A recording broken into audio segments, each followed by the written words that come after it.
मुख्यमंत्री देवेंद्र फडणवीस यांच्या अध्यक्षतेखाली राज्य मंत्रिमंडळाच्या बैठकीमध्ये आज शेतकऱ्यांना दिलासा देणारा निर्णय घेण्यात आला।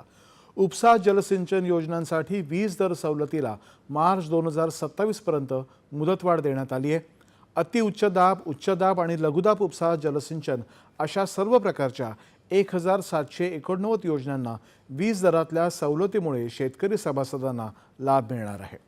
नागरी पायाभूत सुविधा विकास कर्ज योजनेअंतर्गत पहिल्या टप्प्यामध्ये हुडकोकडून 2000 कोटी रुपयांचे कर्ज घेण्यास आजच्या बैठकीत मान्यता देण्यात आली। छत्रपती संभाजीनगर महानगरपालिकेच्या पाणी पुरवठा प्रकल्पासाठी 822 कोटी रुपये, नागपूर महानगर प्रदेश विकास प्राधिकरणाच्या 4 मलनिस्सारण प्रकरणांसाठी 268 कोटी रुपये, मीरा भाईंदर महानगरपालिकेच्या पाणी पुरवठा प्रकल्पासाठी 116 कोटी रुपयांची कर्ज उभारणी करायचा निर्णयही आजच घेण्यात आला।